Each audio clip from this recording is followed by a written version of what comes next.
everybody, I'm Nora Burrows. Yesterday I made these two pretty awesome migrating quilt blocks. Actually, I made them to go up and down, maybe as a border or something like that, but in holding this the other way, you could have them go opposite ways, which would be kind of cool too. I was turned on to this by a fellow Quilt Guild member, my friend, and when she showed me the blocks that she made, I thought they were super cool and they looked really hard, but they are so easy. So let me show you how to make them.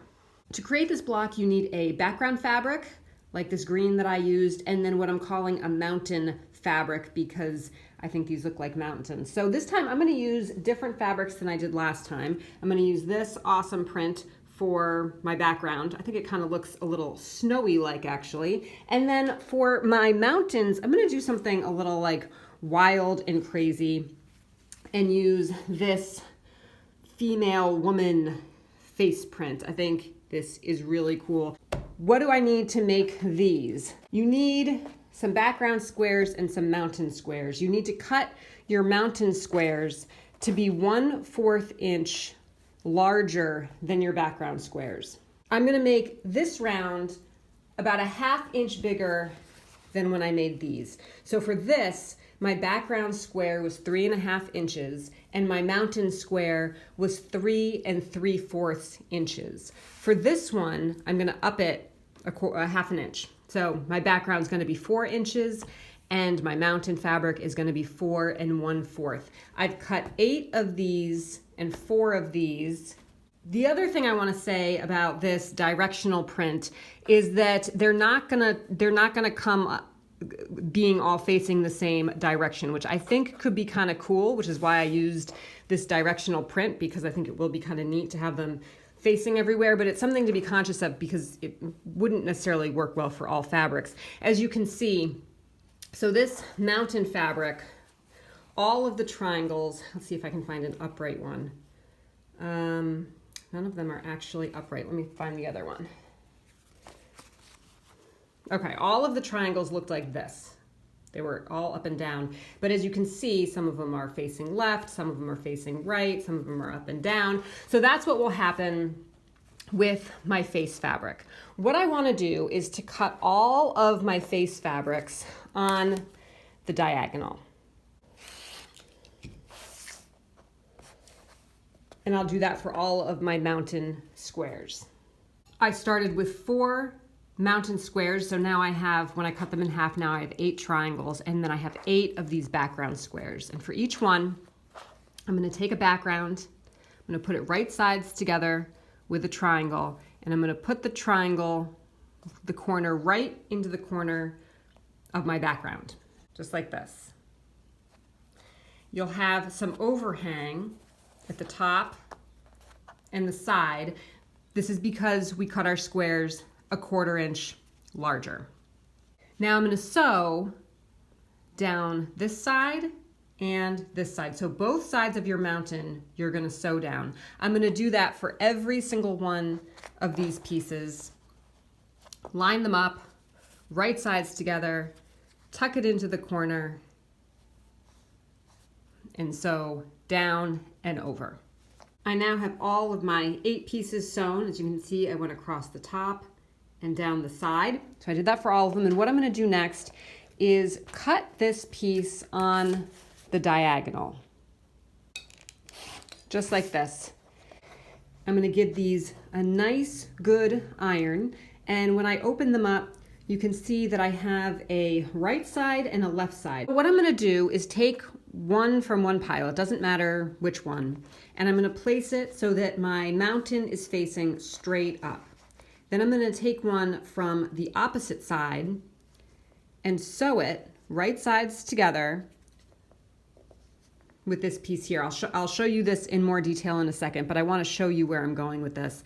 Then we'll take this one and sew it right against this side here, and we'll keep going back and forth, sewing our pieces onto the body of our unit. There's no Y seams.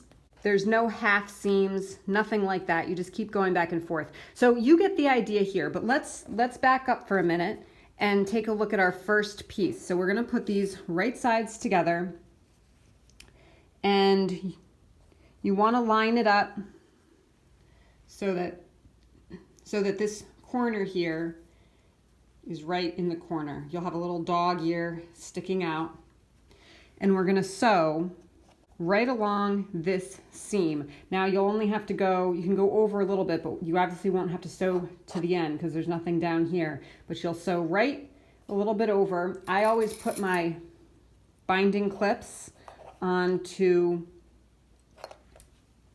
the side that I'm going to sew so that when I bring it over to the sewing machine, I don't forget like, oh, am I supposed to sew this side or this side? Now, the only negative about this block is that you really can't chain piece it because you have to do these pieces one at a time, which drove me a little bit crazy, which is why I made two at the same time. So I'm going to do that again. I have this piece here, and then I'm going to make another one over here so that I'm at least working on two at a time, which will make me feel a little productive than just having to go back and forth to the sewing machine for every single one of these seams.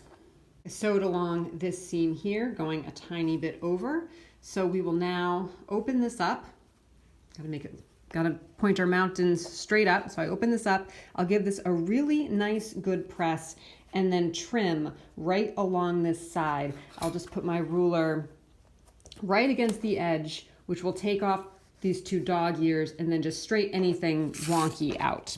Now that I have my nice straight seams, and if you become disoriented at all, which is easy to do because you have like this triangle pointing this way and this triangle pointing this way, and it's like, what do I do next? Just remember that you always point your mountains facing straight up. So now I will take another piece and sew it right onto the side here and put them right sides together.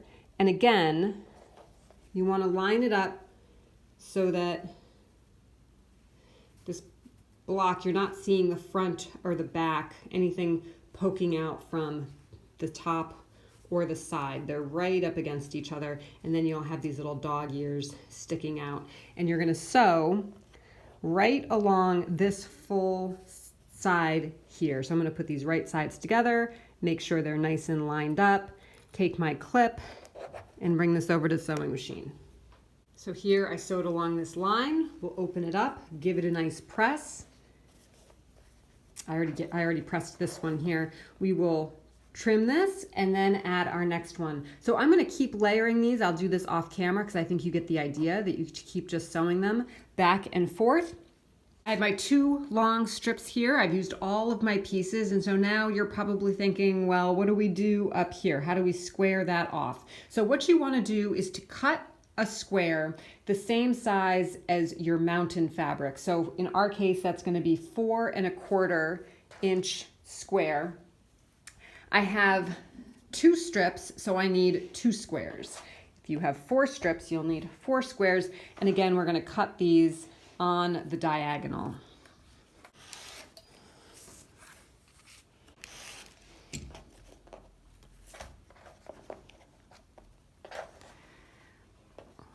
Now you're going to take your strip and sew this big triangle on to the body of your block here. Then you're going to trim, then you'll iron, trim, and sew this triangle onto the other side, which obviously is far bigger than you actually need for this spot, but you're just using the other half of that square. I'm now going to trim these up. I'll trim the sides and the top, but the bottom we'll talk about after I trim the other 3 sides. There's a couple things you can do for the bottom. You could cut a straight line up and put a nice big triangle here of the background. Or you could do what I'm going to do, which is cut about 1/4 inch below your bottom triangle straight across. As you can see, that's what I did here. It's not ideal because when you attach this to another piece, your seam allowance will be very bulky here, but I think that's what I'm gonna do. There is a third option, which is to seam rip this bottom piece off, and then you would just iron your bottom triangle flat. So you'd have to seam rip a tiny bit on the side here, and then across the bottom, take this triangle off, and then you could just cut straight across the bottom. You could do that, but I am going to just make this super easy. I think this is probably the easiest solution, though it may not be aesthetically the best choice. But I'll do that with both.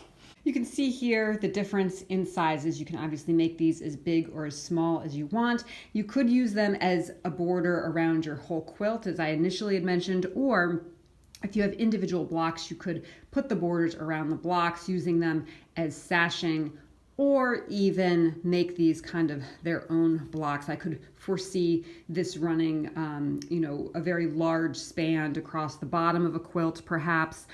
You could integrate some animals to make it really look nature-like. There's a lot of possibilities here. Again, you could turn one upside down and put them right next to each other, or stagger them back and forth, or stagger them right side up, right next to each other. The other way you could utilize these blocks is to turn them on their side, and in the right colorway, they look like fish. So up and down to me, they look like mountains. But if you had a blue background, or goldfish, or pink fish, that could be pretty cool too. So it depends on your project. But thank you so much for joining me. Check me out on Instagram. My handle is Mostly Quilts by Nora. The link is in the description. Don't forget to subscribe, and I'll see you next time.